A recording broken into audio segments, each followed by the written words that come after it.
इस चीज में कोई भी शक नहीं है कि आज की डेट में पूरी दुनिया के अंदर भारत की इंपॉर्टेंस, भारत की ताकत काफी तेजी से बढ़ रही है। भारत को एक ग्लोबल लीडर के रूप में देखा जाता है और दुनिया के बड़े बड़े फैसलों में भारत की राय हमेशा ली जाती है, भारत को शामिल किया जाता है। और इस चीज का श्रेय हमारे प्रधानमंत्री नरेंद्र मोदी जी और हमारे विदेश मंत्री डॉक्टर एस जयशंकर सर को पूर्ण रूप से मिलना ही चाहिए। ये भारत की बढ़ती ताकत का नमूना ही था कि यमन के अंदर हूदी विद्रोहियों के ऊपर एयर स्ट्राइक्स करने से पहले अमेरिका के विदेश मंत्री एंटनी ब्लिंकन ने भारत के विदेश मंत्री जयशंकर सर को पहले कॉल करके जानकारी दे दी थी। उसके बाद अमेरिका ने हूदी विद्रोहियों के ऊपर एयर स्ट्राइक की थी। लेकिन उस फोन कॉल के साथ साथ अमेरिका ने ईरान को लेकर भारत से मदद मांगी थी, यानी कि इंटरवीन करने के लिए कहा था।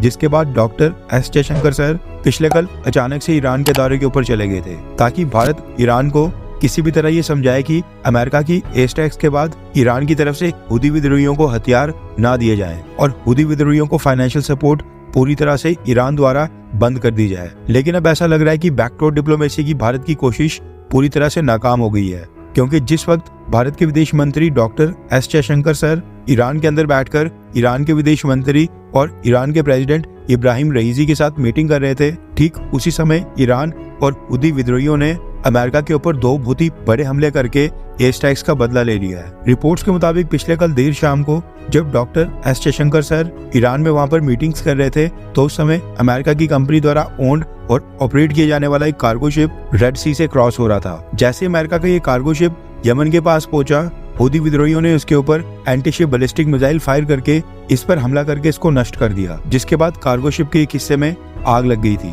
यूएस गवर्नमेंट ने इस खबर की पुष्टि कर दी है, यानी कि ये न्यूज अब पूरी तरह से कंफर्म हो गई है। रिपोर्ट के मुताबिक शिप के ऊपर हमले में कोई भी क्रू मेंबर इंजर्ड नहीं हुआ है, लेकिन यूएस नेवी इस एंटी शिप बैलिस्टिक मिसाइल को हवा में न्यूट्रलाइज करने में पूरी तरह से फेल रही, जबकि रेड सी और आसपास के रीजन में यूएस नेवी के कई सारे वॉरशिप्स और नेवल एयरक्राफ्ट वहां पर डिप्लॉयड हैं। अब ऑब्वियस सी बात है कि हूदी रेबल्स के पास एंटी शिप बैलिस्टिक मिसाइल्स बनाने की टेक्नोलॉजी तो है नहीं, और जो उन्होंने मिसाइल्स फायर की थी ये उनको ईरान से ही मिली है। इसके साथ ही एक और इंसिडेंट में ईरान रेवोल्यूशनरी गार्ड्स ने नॉर्दर्न इराक के एरबिल रीजन में अमेरिकन बेस, अमेरिका के कॉन्सुलेट और इंटरनेशनल एयरपोर्ट के ऊपर 4 बैलिस्टिक मिसाइल्स फायर करके हमला कर दिया है। मैप के ऊपर आप देख सकते हैं कि ईरान और इराक ये दोनों देश पड़ोसी देश हैं और आपस में बॉर्डर शेयर करते हैं।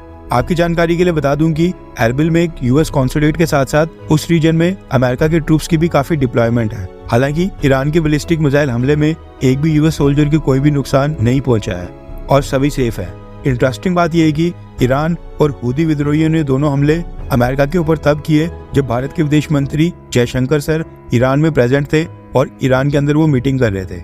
अभी अमेरिका को क्लियर संदेश है कि ईरान अमेरिका से टक्कर लेने के लिए पूरी तरह से रेडी है और ईरान अपना बदला लेना जानता है। खुद तो चलो ईरान ने नॉर्दर्न इराक में यूएस कॉन्सुलेट और यूएस बेस के ऊपर हमला कर लिया, लेकिन ईरान को यहाँ पर हूदी विद्रोहियों को रोकना चाहिए, क्योंकि अमेरिका और बाकी वेस्टर्न देशों के साथ साथ हूदी विद्रोही भारत के ऑयल टैंकर्स और भारत के शिप्स को भी निशाना बना रहे हैं। एटलीस्ट भारत के शिप्स को तो छोड़ देते हैं, लेकिन खैर, न सिर्फ ईरान बल्कि दुनिया के सभी देशों को अपने फैसले खुद ही लेने का अधिकार है। और अब लग रहा है कि ईरान भारत की बात नहीं मान रहा है और ईरान ने अमेरिका से टक्कर लेने का फैसला कर लिया है। अब बस ये देखना बाकी है कि जीतेगा कौन, अमेरिका या फिर ईरान। नीचे कमेंट करके बताएं कि आप किस देश को ज्यादा पसंद करते हैं, अमेरिका को या फिर ईरान को।